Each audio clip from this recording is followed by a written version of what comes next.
Amén. Ok.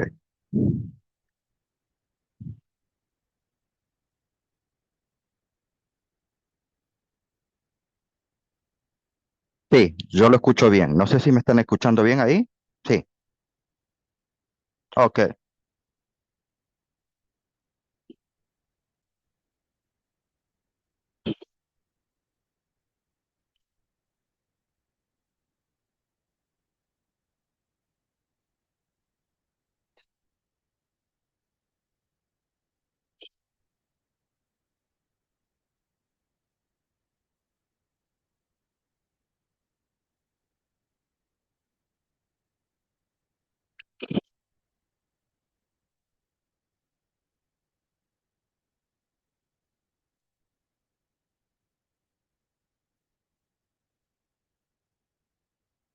Sí, un gusto poder saludar a cada uno de mis hermanos. Siempre lo que nos une como iglesia, mancomunados, es el Espíritu de Dios, el que actúa sobre el pueblo, tratando de unificar a las almas. Así que vamos a abrir la palabra de Dios allí en el libro de Hechos. Vamos a estudiar entonces, a compartir. Hechos capítulo 8, verso 27 en adelante. Hechos capítulo 8, 27 en adelante. Entonces él se levantó y fue, y sucedió que un etíope, eunuco funcionario de Candace, reina de los etíopes, el cual estaba sobre todos los tesoros y había venido a Jerusalén para adorar, volvía sentado en su carro y leyendo al profeta Isaías, y el Espíritu dijo a Felipe: acércate, júntate a ese carro. Y acudiendo Felipe, le oyó que leía al profeta Isaías y dijo: ¿entiendes lo que lees?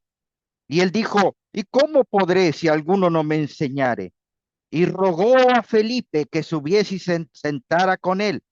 El pasaje de la escritura que leía era este: como oveja a la muerte fue llevado, y como cordero mudo delante del que lo trasquila.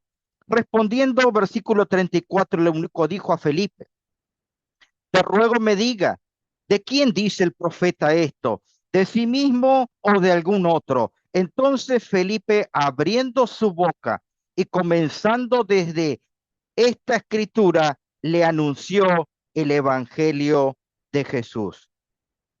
Déjeme compartir otro texto allí en el libro de San Lucas, allí hablando el capítulo sobre el camino a Emaús. Muchos acontecimientos habían sacudido al pueblo de Dios. Allí estaba latente el imperio romano en todo su poderío. Allí dice capítulo 24 de San Lucas, verso 13. He aquí dos de ellos iban el mismo día a una aldea llamada Emaús, que estaban 60 estadios de Jerusalén, e iban hablando entre sí de todas aquellas cosas que habían acontecido. Sucedió que mientras hablaba y discutían entre sí, un punto muy característico de este capítulo es discutían, resaltar ese punto. Jesús mismo se acercó y caminaba con ellos, mas los ojos de ellos estaban velados para que no le conociesen. Y les dijo: ¿qué prácticas son estas que tenéis entre vosotros mientras camináis? ¿Y por qué estáis tristes? Es lo que se dio cuenta el Señor Jesús. Punto número uno, discutían. Punto número dos, estaban tristes. En vez de acercarse al problema, tal vez solucionar, acongojar el pueblo de Dios, a poder darle una mano, porque hoy en día, asimismo también, en el pueblo de Dios hay sufrimiento, hay angustia, y en vez de estar en el fragor de la lucha, tratando de curar, para eso fuimos llamados, ellos se estaban alejando del problema y estaban discutiendo. Posiblemente está narrando lo mismo que estamos pasando en la actualidad. Versículo 19 dice, entonces le dijo, ¿qué cosa? Y ellos le dijeron, de Jesús Nazareno, que fue varón, profeta, poderoso en obra y en palabra delante de Dios y de todo el pueblo. Y entonces dice que luego le fueron abiertos sus ojos. Allí lo denota en el versículo 25. ¡Oh insensatos, tardo de corazón para creer todo lo que los profetas han dicho! ¿En qué no creían? En lo que habían dicho los profetas. ¿No era necesario que el Cristo padeciera estas cosas y que entrara en su gloria? Y comenzando desde Moisés y siguiendo por todos los profetas, le declaraba en todas las escrituras lo que se hablaba de él. Mis queridos hermanos, si hay algo que no falta en esta tierra es la angustia, tanto en los que no creen en Dios, la muchedumbre que desconoce del evangelio de salvación. Y esta tierra pronto será sacudida por los hechos que están predichos en la profecía. Pero hay una profecía muy significativa, especialmente para los hijos de Dios. ¿Por qué a veces nosotros preguntamos por qué estamos confundidos si tenemos abundancia de verdad? ¿Por qué estamos confundidos si los hitos van marcando y alumbrando para que podamos transitar nuestros pies? Posiblemente, ¿por qué sucede esas cosas?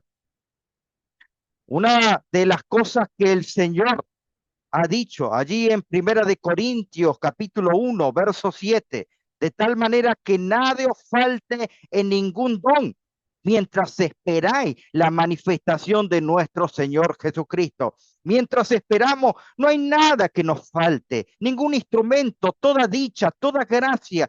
Todo don fue suplido para el pueblo de Dios y aún así el pueblo está en gran confusión porque el plan del enemigo, así como dice aquí, aunque ustedes me están escuchando, estamos grabando este tema para después poder compartir y puedan ver las diapositivas. Allí dice Apocalipsis 2:17.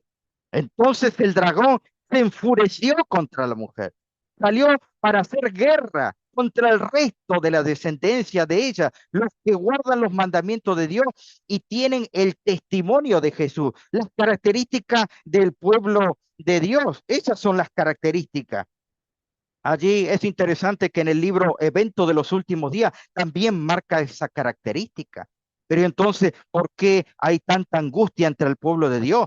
Si usted va testeando entre los hermanos, hermanos, ¿cómo está usted? Yo no estoy bien, y ore por mí, y ore por mí. Y claro que podemos orar por los hermanos, pero ¿por qué ellos no oran? ¿Por qué falta ese fuego que hubo en las iglesias en los tiempos pasados? Por eso que Jesús le mostró en el camino de Saúl todo un recorrido, tanto de la escritura como posiblemente de la historia. Y eso fue dado, estos peldaños fueron dados para que nosotros podamos tener la dicha, la convicción, una fe férrea en la palabra de Dios, en que Cristo ha prometido que vendrá por segunda vez. Allí dice, sigue diciendo la terminación de Apocalipsis 2:17, los que guardan los mandamientos de Dios y tienen el testimonio de Jesús. Apocalipsis 19:10. Entonces me arrodillé a los pies del ángel para adorarlo, pero él me dijo, no lo haga, adora pues a Dios, porque pues yo también le sirvo igual que tú y que todos los que siguen confiando en el mensaje que le dio Jesús, porque el mensaje que Jesús enseñó es lo que anima a la gente a seguir anunciándolo. Mis queridos hermanos, el tema de esta tarde noche, el permanente don de profecía. Déjenme entrar allí lo que dice una cita del espíritu de profecía. Déjenme allí, a ver. Esperen que- Manuscript Release, tomo 3, dice, página 315. Incendios, inundaciones, remotos, en la furia de las grandes profundidades, en calamidades por mar, tierra, se da la advertencia de que el Espíritu de Dios no contenderá para siempre con el hombre. La profecía fue dada para darnos convicción, para caminar para transitar un camino seguro. Hoy en día la profecía es muy importante porque sabe el enemigo. Así como decía Charles Spurgeon, un gran predicador, y el tercer ángel lo siguió diciendo con voz alta: si alguno adora a la bestia, a su imagen, y recibe su marca en la frente en su mano, la misma beberá del vino de la ira de Dios que se vierte sin mezcla en la taza de su indignación, y será atormentado con fuego y azufre en presencia de los ángeles sagrados y en presencia del Cordero. Sigue diciendo Charles Spurgeon, decimos más de lo que dice la Escritura, utilizamos emblemas más estupendos que los uso por el Espíritu Santo cuando habla después de esta manera. Esta es una generación que no debe estar satisfecha. Tampoco buscamos complacerlo. La ira de Dios es terrible y nuestro idioma no puede ser demasiado fuerte para expresar el poder abrumador. Allí también otro de los reformadores que creían en la profecía, creían lo que la escritura decía. Allí decía Erasmo de Rotterdam, porque nosotros que vivimos como amigos con él, somos testigos de ambas naturalezas. Lo vivimos hambriento, sediento a nuestro Señor Jesús, durmiendo, llorando, afligido y moribundo. Lo oímos hablar con voz humana, lo tocamos con nuestras manos y por todo indicio lo encontramos verdaderamente hombre, pero también vimos su gloria divina, claramente digna del Hijo del unigénito de Dios, tal como nunca fue mostrada a ninguno de los ángeles, ni a ninguno de los profetas, ni patriarcas, sino con ella Dios Padre quiso honrar a su Hijo unigénito. Sigue diciendo Erasmo de Rotterdam, mas aún hemos visto esta gloria en la realización de milagros. Cuando también la voz de su padre bajando del cielo le declaró su hijo amado, y como su padre, también en su bautismo hizo glorioso a su hijo con la misma voz y con la señal de una paloma. Y nuevamente cuando su hijo le pidió antes de su muerte que lo glorificara con la gloria que había tenido antes de la creación del mundo. ¿Qué es lo que encendía a estos hombres en su incansable trabajo? Cuando a veces nosotros nos quejamos, hermanos, porque ellos comprendían no solo la profecía en teoría, sino que la profecía era una parte esencial de que nuestra fe pueda crecer. ¿Por qué hay diferentes tipos de fe? ¿Por qué estamos tambaleando justo al entrar a la Canaán celestial? Cuando entendemos lo que ellos tenían esa convicción, entonces podemos ver su labor. ¿Cuál fue la gran labor de Erasmo? El poder traer el Tectus Receptus a todo el vulgo cuando sabemos que los prelados y el papado quería obnubilar las mentes, ellos ser los que impartían el pan, pero Erasmo no encontró eso ni en la escritura, ni en la labor de nuestro Señor Jesús. Él dijo, la Biblia deben tenerlo todo. Y a veces nosotros, hermanos, tenemos la Biblia, tenemos la profecía, este espíritu de profecía que el Señor nos ha dado como un grande don. Nada nos falta como iglesia. Por eso que a veces nos falta convicción, nos falta creer. Por eso que no trabajamos acorde a la luz que no ha sido mostrada. Allí también, cuando se presenta el Señor Jesús en la isla de Patmos, estaba el último de los profetas que había quedado en pie, el último de los discípulos, ya pasados los 100 años, ya había vivido. Parecía que su obra había concluido. Así también muchos de nosotros tenemos ese pensamiento. Estamos grandes y ya decimos, ¿para qué tal vez pueda servir yo? Tal vez moleste o tal vez no por ser una persona grande, tal vez la iglesia de jóvenes no me permite trabajar. Piensan que no voy a servir. Ah, hermanos, la Biblia y la profecía sirve para que podamos encajar en una unidad. Y él vio, Juan, en la isla de Patmos, vio el alfa y la omega. Él vio la alef, la taf, nuestro Señor Jesús, tanto mostrado de forma que los pueblos iban a conocer por siempre su naturaleza. el alfa y el omega en el libro de Apocalipsis, el alef y el tab en el libro de Génesis, nuestro Señor Jesús y Creador. Todas las cosas le fueron mostradas a Juan. Vio el conflicto de los que iban a pasar del remanente, ese pequeño remanente. Iba a haber el conflicto del dragón queriendo ahogar con agua a los creyentes de la palabra de Dios. Y mis hermanos, no creamos que solamente la iglesia adventista es la que está, es la depositaria en todo. Hay muchos pueblos fuera de la iglesia que están viviendo a la altura de la luz que el Señor les mostró y están queriendo más luz.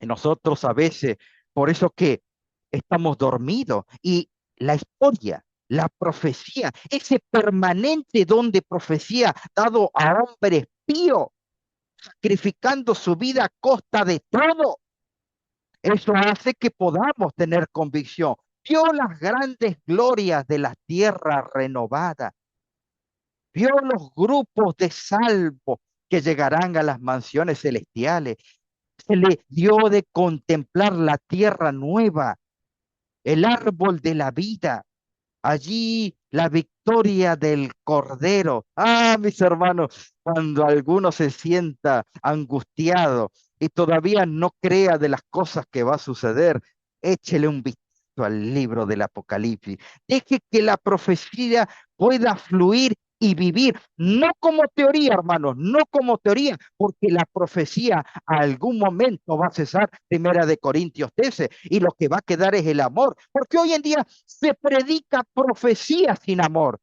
se predica profecía sin esperanza. Ah, hermano, el poder llegar a tener un equilibrio es lo que el Señor nos muestra, la tierra nueva. Nosotros queremos llegar. Claro, pastor, yo quiero llegar a la tierra nueva, pero querés llegar vos, no querés llegar vos con tu hermano, no querés llegar vos con el anciano, no querés llegar vos con el que estás discutiendo. El tema es sacarnos el egoísmo, quitarnos ese velo y poder entrar en la unidad. Esa profecía fue la que encendió grandes hombres que a veces nosotros pensamos, ¿cómo el Señor va a poder mirar a otro pueblo? ¿Acaso Isaac Newton no predijo de la profecía de los 2300 tardes y mañana? ¿No lo predijo él? No dijo, hasta tiró un número, obviamente no lo voy a decir, aquí estoy mostrando el gráfico, pero no es con el fin de poder dar la fecha que dio Isaac Newton en sus estudios, pero él llegó a eso. Él decía, y por tanto los días en esta profecía, así como en todas las demás profecías de Daniel, son tipos de años y los de 1300 años aún no ha expirado. Eso decía Isaac Newton. Y usted me dirá, pastor, ¿y por qué me habla de Isaac Newton? ¿Acaso usted le va a hablar a un pentecostal de lenguaje? ¿Le va a hablar a un testigo de Jehová de Urias Smith? Ah, hermano, a veces nosotros estamos acostumbrados a hablar en un lenguaje de adventista, pero no sabemos pescar un ateo, no sabemos pescar un testigo de Jehová. Mostrémosle la historia con la profecía, a ver si no va a arder su corazón. Sigue diciendo, allí también la historia nos muestra que hubo hombres que, por ejemplo, este jesuita que luego se cambió el nombre y que el fuego tocó su corazón y despertó el estudio a la segunda venida de Cristo. Claro, no me equivoqué, hermano. No estoy tambaleando en mi fe. Estoy hablando de un jesuita que fue tocado por el Espíritu de Dios, por el Espíritu de la profecía. Escribió un libro de la segunda venida de Cristo aquí en Sudamérica y se puso su nombre. No puso su nombre original porque ese nombre iba a parar a las listas negras del Vaticano. Juan Josafat Ben Ezra. Él dijo, después de la venida del Señor que esperamos en gloria y majestad, habrá todavía un grande espacio de tiempo. Esto es 1000 años, o determinado hasta la resurrección y juicio universal. Ah, este hombre, este jesuita sacudió todo el sur de América. Muy interesante, hermano. Bien, fue la profecía dada a hombres como, por ejemplo, Benjamín Najawendi. Pastor, ¿y por qué nombra a Benjamín Najawendi? Porque este hombre, rabino judío caraíta del siglo XIX, fue llamado, despertado. Esto tuvo mucho que ver con los estudios que luego tomaría William Miller. Muy interesante, que el poder del primer ángel fue dado mucho antes, fue creciendo, tomando forma. Ya hablaba él de que las 2300 tardes de Daniel 8 tal vez significarían años, tal vez, decía él. O por ejemplo, John Stanley Faber, teólogo anglicano, él decía, las 2300 tardes puede ser años, puede ser 2300, pueden ser 2200 o pueden ser 2400. ¿Creen ustedes que Dios no tiene pueblo? ¿Ustedes creen que si nosotros no hablamos, nadie va a hablar? ¿Es que Dios va a levantar un pueblo? Así como Moisés, cuando este hombre que iba a ser dedicado a ser faraón del alto y el bajo Egipto, a poder manejar todos los gnomos que existían en el imperio egipcio, fue uno preparado para ser el rey que se conoció en la historia que tenía dos coronas. El primero en la historia que tuvo una corona fue Nimrod, pero el segundo fue los faraones que existieron en la antigua Egipto. Ellos poseían en la corona del Alto y el Bajo Egipto. Moisés estaba preparado para eso, pero tuvo que desaprender, tuvo que encender Dios esa llama en su corazón de la profecía y que él la pueda vivir. Fue así que se presenta en esa zarza y le dice, yo soy Yud, hey, Bam, hey. Hermano, cuando nosotros tenemos un contacto con Dios, no importa lo que hayamos hecho, el Señor nos perdona, el Señor nos transforma, el Señor nos encamina, el Señor nos educa. Y fue así como Moisés se dejó llevar como un niño. Tuvo que desaprender, hermano, muchas veces de poner su corazón egoísta. Tuvo que practicar la paciencia. ¿La paciencia de quién? La paciencia de las malas palabras objetadas de las personas hacia él, de su mismo pueblo, de los mismos que compartían con él, las calumnias, las desdichas, las acusaciones. Ah, hermano, es que la profecía la vivía, no solo de teoría, sino que los fortalecía. Fue así que grandes vicisitudes pasó Moisés. Él pudo contemplar, hablaba cara a cara con Dios. Dios le permitió ver su gloria. Y cuando pasó la faz de Dios delante de él, Jehová proclamó lo que él quería. Porque, ¿qué es lo que quería Moisés? Ver su gloria. ¿Qué es lo que quiere el hombre? Quiere ver poder. ¿Qué quiere el hombre en la iglesia? Hay muchos que a veces no están con la misión correcta. Llegan a la iglesia, sí, son llamados por el Hijo de Dios, pero esa semilla no consigue un terreno fértil y quedan como Judas en el abismo, navegando con otra misión. Mis queridos hermanos, que esto no acontezca, deja que arda la profecía en nuestro corazón para volvernos mansos, que la profecía mate ese dragón que tenemos nosotros. A veces contestamos mal, a veces miramos mal, a veces tratamos mal, queremos hollar y pisotear como la bestia de Daniel 7, la cuarta bestia. Así que Moisés aprendió todas estas cosas, hermano, grandes cosas. Tal vez esa mancha de ese pecado, esa duda ya de grande, que lo alejó de no poder entrar a la Canaán celestial. Allí tenemos también al rey Nabucodonosor. ¿De cuál Nabucodonosor estamos hablando? Porque hubo muchos Nabucodonosor, específicamente hubo cuatro en la historia. No estamos hablando del que escribió en el libro de Daniel. ¿Cómo pastor escribió en el libro de Daniel? Daniel escribió el libro. No, pero hay un pasaje donde él escribe su experiencia, hermano. Muy interesante cómo el Señor elige esos elementos que a nosotros no nos gusta, que dice, yo soy mejor que Él. A veces vemos ese instrumento débil, no sabe mucho y nosotros empezamos a comparar, yo sé mejor que Él, me he visto mejor que Él, hablo mejor que Él, pero el Señor lo eligió a Él. ¿Por qué? Por su corazón, porque permite que el fuego de la profecía pueda entrar en su corazón. Nabucodonosor no quiso entender esto. El Señor le quiso mostrar la profecía y los eventos futuros.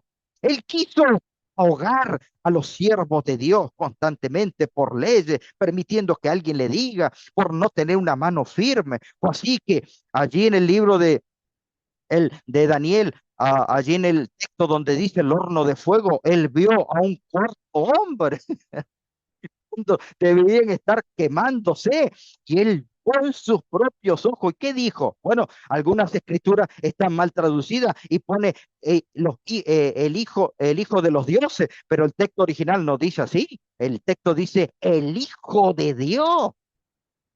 La profecía narraba desde los profetas del Antiguo Testamento que llegaría el Hijo de Dios.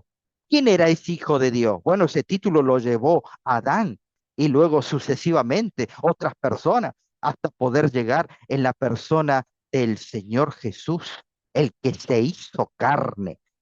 Muy interesante que luego también Moisés, le acababa de comentar, que él cuando estaba mirando la Canaán terrenal, que le dijo que no podía entrar a Moisés. Su corazón parecía que se partía, pero y le fue llevado al monte Pisga porque el Señor le dijo que iba a fenecer allí.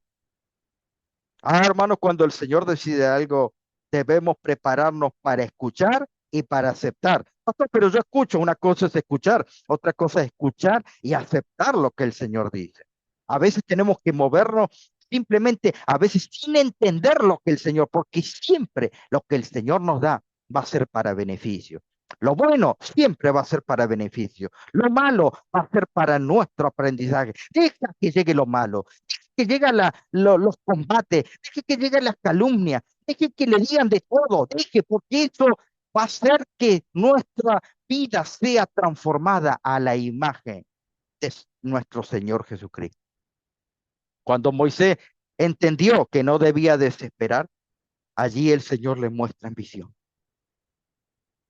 le muestra la segunda venida de Cristo, le muestra las plagas cayendo sobre la tierra, muestra ese pequeño grupo de personas que no iban a degustar la muerte, tan conocida como las primicias. Ve que este hijo de hombre llega a las mansiones celestiales en medio de un grande júbilo. Las primicias entran con Jesús allí en los atrios celestiales. Ángeles con sus loores alaban a nuestro Señor Jesús. Tiran sus coronas. Yo no quiero imaginarme, hermanos, qué tipo de cántico. Solamente los cantos en el nacimiento de Jesús hicieron llorar al más fuerte. Imagínense, hermano, entrando a las primicias y allí cantando los cuatro seres vivientes. Y mientras iban entrando las primicias y Jesús, allí estaban cantando también los 24 ancianos. Allí está el Padre en su poderoso trono. Allí estaba el Espíritu Santo, dice el lenguaje, esperando la muerte, la resurrección y la ascensión de nuestro Señor Jesús. Todas esas cosas vio Moisés. Y lo que más sorprendió a Moisés en el momento de la angustia fue cuando el Señor le mostró que cuando Jesús entraba con las primicias y estaba entrando allí en la sala de los tronos, allí el que abría las puertas de par en par de la nueva Jerusalén era nada más y nada menos que Moisés abriéndole. Hermanos, ¿tenemos alguna duda? Imagínense, mire, bueno, este dibujo ya lo van a ver. Aquí está lleno de ángeles, lleno de movimiento, lleno de alabanza. Hermano, ¿por qué el Señor nos muestra esto? Porque en el cielo vamos a alabar, hermano, y algunos se cansan en el momento del sermón. Uy, son muchas horas. ¿Por qué predican tanto? ¿Por qué están todo el día? Hermano, usted no entendió lo que es la santidad. Es un gozo poder alabar al que nos amó, al que nos salvó, al que constantemente nos llevó como a un hijo. Hermano, la profecía de Enoc fue otro punto importante para los primeros habitantes en la tierra. Allí lo nombra el pasaje de Judas. Esto también profetizó Enoc, séptimo desde Adán, diciendo: aquí vino el Señor con su santa decena de millares para hacer juicio contra todo y dejar convicto a todos los impíos de todas sus obras impías que han hecho impíamente y de todas las cosas duras y de los pecadores impíos que han hablado contra él. A veces nosotros creemos que vamos a hablar del don de profecía, es solamente hablar del lenguaje. Hermano, no me deje de costado al profeta Enoch, aunque estos son profetas deuterocanónicos y también hay profetas canónicos. Todos fueron guiados por el espíritu de profecía que es impartido por el Espíritu Santo. Ah, Enoch a esto le dio convicción, hermano. Cuando desfallecemos, el Señor nos muestra las glorias venideras. Bástate mi gracia para que esto te sirva a transitar los poquitos años que vivirás en la tierra, porque nuestros años en la tierra son un soplo. Fue así que no caminó con Dios, caminó, gozó estar en compañía de nuestro Dios. Fue tan grata la compañía, la comunión, que el Señor se lo llevó en un carro de fuego delante de una gran multitud. Ay, hermano, yo no lo vi, pastor lo vio, yo no lo vi, pero yo creo, porque el espíritu de profecía dice que fue así, y yo lo creo, hermano. Y así también esos hombres quedaron atónitos ante cómo no fue arrancado de su vista. Gerard Joet, pastor, yo no creo, Gerard Joet, allí nacido en el año 1648, 1733, uno de los pintores litógrafos que hacían dibujos de la Biblia. Él plasmó, de tantos dibujos que tiene de la Biblia, plasmó cómo Enoc fue tomado. Hermano, esto no es solamente creencia adventista y lo podemos mostrar mediante la historia. Aquí estamos mostrando los dibujos, la ascensión de Enoc. Ellen White, claro que habló, pero déjeme allí nomás. Quien también fue tocado por el espíritu de la profecía, el permanente don de profecía. Cuando el Señor Jesús iba a ser llevado a juicio, un juicio que no era correcto, un horario que no era el adecuado, las personas no estaban todas. Y entonces Pilato tenía que juzgar, pero el Señor, ¿a quién podía tomar? Le dio un sueño, le dio un mensaje específicamente a la mujer de Poncio Pilato, Claudia Prócula, dice la historia que era su nombre. Y allí ella en su visión de la noche, que no la dejaba dormir, vio que el hombre que iba a ser ajusticiado vendría por segunda vez a la tierra, vio las plagas, vio la tierra conmovida como si se tambaleara como un borracho, vio que este hombre que está siendo ajusticiado injustamente, castigado, azotado, era ese rostro que llegaba a la tierra en su sien. Ya no había una corona de espinas, sino que había una corona, dos coronas, tres coronas, cinco, seis, siete coronas brillantes como cual estrella. Ah, hermano, ella fue y le dijo a su esposo las cosas que había visto. Imagínense, yo creo que la mano de Dios habría estado en ese cuerpo débil. ¿Quién puede soportar las palabras de Dios? ¿Quién puede soportar su sueño? Yo no sé qué habrá pasado con ella, si tal vez se habría convertido al evangelio, pero el Señor le mostró todas estas cosas. A veces pensamos, me tiene que mostrar a mí para que yo imparta. Es que a veces nosotros diluimos el tiempo. El Señor mediante la profecía dio señales que iban a venir en la tierra. 13 de noviembre de 1833, la lluvia de estrellas. Muy interesante. 19 de mayo de 1780, el oscurecimiento del sol.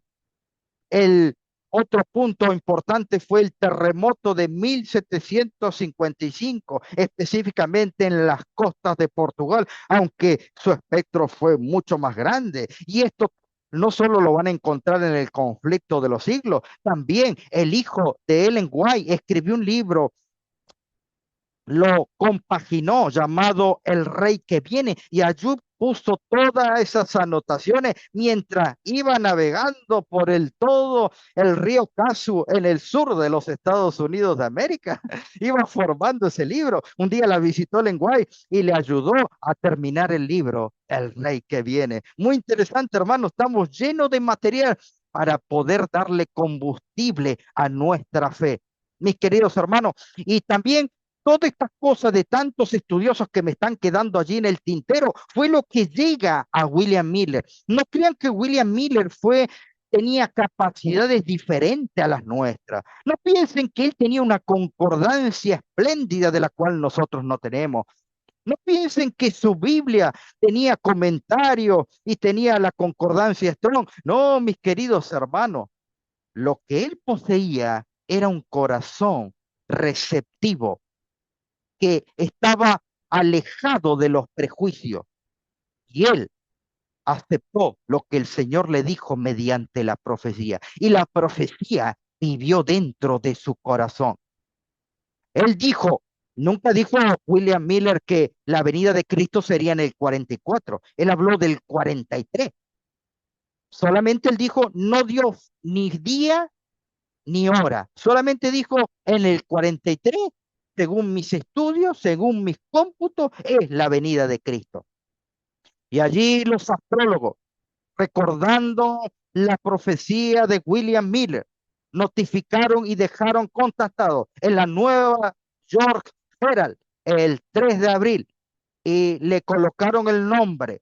Allí le pusieron el C 1843D, un cometa muy llamativo el 3 de abril. Y esto encendió las alarmas de las personas de esa época, diciendo, tal vez William Miller esté en lo correcto. Ahora, hermano, no sirve de nada que hablemos después de los hechos. Vayamos a conquistar las almas de los que no conocen a Cristo. La profecía nos sirve para debate. La profecía nos sirve para demostrar, yo soy mejor que Menganito, yo soy mejor que Apolo, yo soy mejor que Cefa. La profecía sirve para pescar personas y llevarlos a los pies de Cristo. De nada otra cosa sirve si nosotros no llevamos almas a los pies de Cristo. O sea que con la profecía puedo llevar almas a Cristo. Claro, mi hermano. ¿Y de qué otra forma? También la reforma pro salud, la obra médico-misionera es también el brazo derecho para llevar las almas a los pies de Cristo. Pero eso es otra historia. Sigue diciendo allí, ocupamos el mismo terreno que siempre hemos ocupado. De acuerdo con la portada de todas las conferencias del señor Miller, a saber que la segunda venida será alrededor del año 1843. Y el tiempo va transcurriendo y esto es muy tirano, mis queridos hermanos.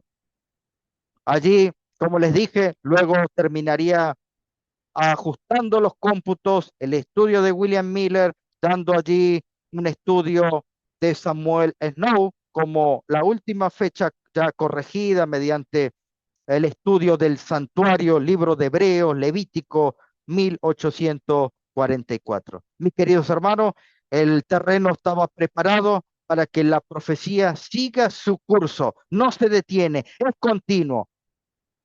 Y aquí que otro hombre en el año 1842 es elegido para ser que pueda conducir al pueblo. Allí fue dado visiones de la tierra nueva. Específicamente, la primera visión en el año 1842 duró 2 horas y media. La segunda duró 12 horas y media. En total, allí hay narrados 4 visiones muy importantes. Me estoy refiriendo nada más y nada menos que a William Foy, mis queridos hermanos. No, es que Ellen White es la profeta. No, no. Ella continuó una línea de del don de profecía, el permanente y continuo don de profecía. Estas visiones que se le fueran dado a Foy, muy interesante. Fueron 4 visiones específicamente donde se les mostró, en una de ellas, la primera, se les mostró una una base, ¿sí? Y luego se le mostró una segunda base y una tercera, donde había personas que estaban paradas y otras personas miraban esas bases y caían de esa base.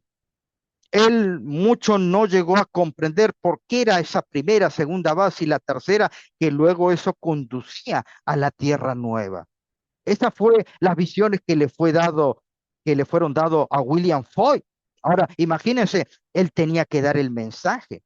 ¿En qué contexto lo tenía que dar? Tiempo de esclavitud en todo el sur de los Estados Unidos. Él era un hombre de color. ¿Quién iba a creer en él cuando era menospreciado? Eran tratados como peor que animales.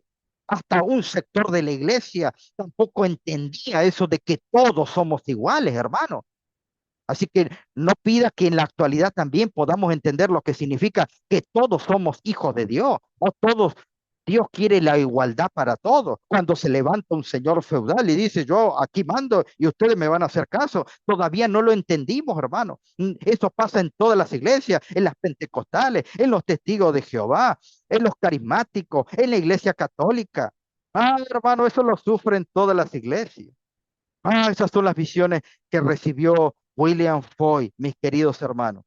Él no iba a entender qué significaba esas tres plataformas, pero luego mostraría mediante el continuo y permanente don de profecía que representaban a los tres mensajes angélicos, porque luego el lenguaje se le daría la visión más ampliada y ella entendería que era el mensaje del primero, segundo y tercer ángel. Pero luego de William Foy, ¿por qué se le eligió el lenguaje? En un principio, Dios no había pensado en el lenguaje. Había elegido otra persona en el año 1844-45 llamado Hassen Foss, nacido en el año 1820-1893. También fue nombre elegido por Dios. Se le mostraron las tres plataformas, se le mostraron las personas que si no se mantenían firmes las plataformas caerían de ellas. El Señor le reveló que debía contar esto al pueblo, pero no lo dijo, hermano. Y como él no lo dijo, entonces dijo, si tú no lo cuentas, yo voy a elegir al más débil de los débiles. Fue así que continuó el permanente don de profecía. No puede detenerse. Imagínense con las profecías que había dado hoy al comienzo. Él había visto la tierra nueva, había visto el árbol de la vida, había visto en un árbol lo que él contaría como ángeles un poco, mucho más pequeños. Luego el lenguaje en visiones posteriores en su ministerio profético mostrarían que era lo que dice primeros escritos, estos niños que volaban hacia los árboles con sus alitas. Interesante, hermano. Luego que Foss no quiso hablar, se le dijo que se le iba a quitar el don de la profecía. Fue cuando quiso armar todas las apuradas por no hacerlo en la hora de vida. Y fue así que se olvidó el mensaje. Tiempo después, meses después, escucharía la mensajera del Señor predicando lo que él debía decir.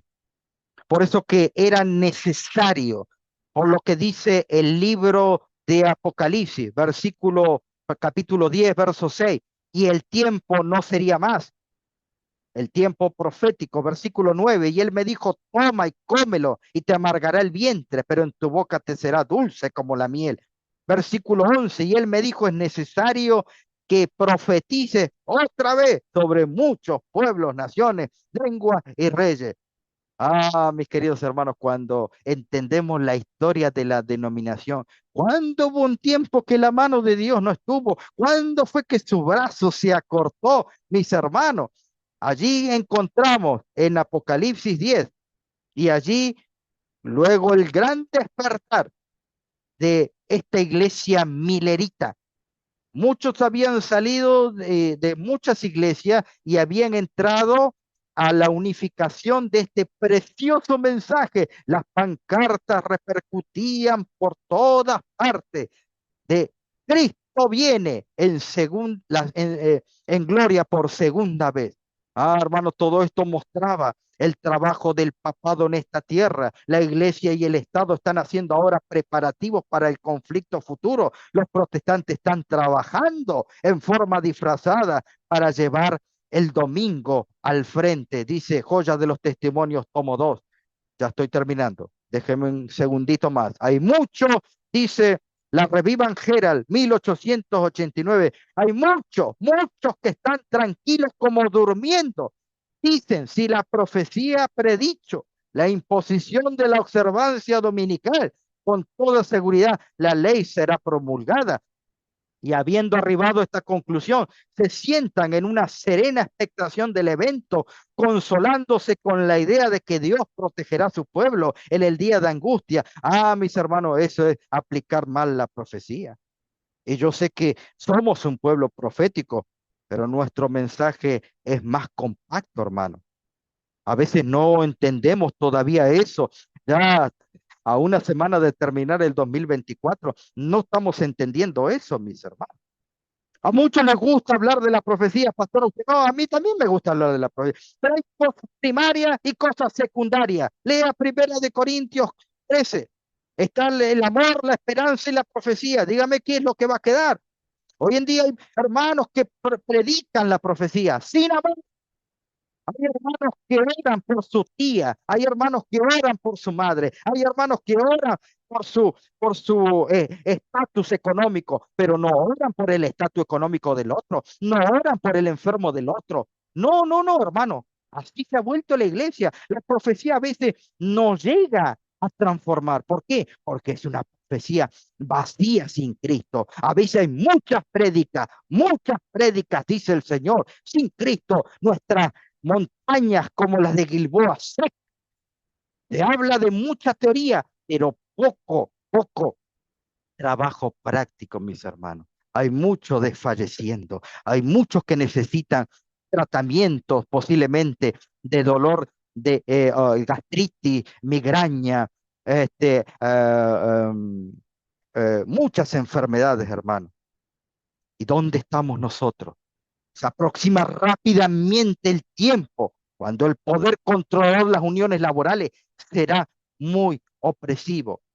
Sigue diciendo, esperamos ver que se reavive toda la iglesia. Hay muchos que están esperando como que llegue la ley dominical para movernos ahora a hacer ese trabajo que no hicimos durante mucho tiempo. Dice Mensajes Selectos, tomo 1. Esperamos ver que se revive toda la iglesia. Ese tiempo, discúlpeme, nunca llegará. Nuestro trabajo es hoy despertarnos, orar. Si estoy adormecido, pastor, estoy adormecido, ¿estoy mal? No, es que el Señor debe despertarme. Esta profecía se cumplirá cuando los Estados Unidos hagan obligatoria la observación del domingo, que Roma declara ser el signo característico de su supremacía. Es que Roma no ha cambiado, hermano. Satanás pone sus interpretaciones sobre los eventos. Tengo 2 minutos, y ellos piensan como él quiere que lo hagan, que las calamidades que llenan la tierra son un resultado de la violación del domingo, pensando apaciguar la ira de Dios. Estos hombres influyentes promulgan leyes imponiendo la observancia del domingo. Mis queridos hermanos, el domingo va a llegar, ¿sí? Déjenme allí terminar con unos textos. El domingo va a llegar. No se preocupen, no lo apuren. Pero lo importante es que este templo del Espíritu Santo esté listo para la venida del gran rey. Dice Proverbios 29:18. Sin profecía el pueblo se desenfrena. Una cosa es cierta, los adventistas del séptimo día que adoptan su posición bajo la bandera de Satanás, primero abandonarán su fe en las advertencias, reproches contenidos de los testimonios del Espíritu de Dios. Esto, hermanos, lo hemos visto ya en el año 1990, cuando quemaban los libros del Espíritu de profecía. Sigue diciendo, el enemigo ha hecho esfuerzos magistrales para perturbar la fe de nuestro pueblo en los testimonios. Y hoy en la actualidad lo que es más atacado es los testimonios. ¿Qué lenguaje? Realmente en historia no dijo inspirado. que si ella escribe es inspirado, que si ella habla no es inspirado, que lo que otro que dijo es inspirado, este libro es inspirado, este no es inspirado, Camino a Cristo es inspirado, el evangelismo no es inspirado. Ah, hermano, el gran asunto que pronto afrontaremos, la imposición de las leyes dominicales, eliminará todos aquellos a quienes Dios no ha señalado y él tendrá un ministerio puro, verdadero, santificado, preparado para la lluvia tardía. Muchos ocuparán nuestros púlpitos sosteniendo en la mano la antorcha de la falsa profecía. Y aquí lo dejo, porque el tiempo es tirano. Aquí le estoy mostrando todos los eventos. Cuando vamos a estudiar eventos y profecía, procure que cambie mi corazón, que es por naturaleza dragón, y lo transforme en un manso cordero. Nuestro modelo, Cristo Jesús, está queriendo con su espíritu unificar a todo su pueblo. Es vasto su pueblo, hermano. Ay, Él llora para que el pueblo pueda unirse. Cada lágrima que el Señor Jesús derramó para que su pueblo esté unificado. Pero todavía Satanás sabe que la división es lo que va a lograr para separar al pueblo de Dios. Que el Señor me los bendiga en gran manera y que podamos llegar a esa unidad. Que el Señor me los bendiga.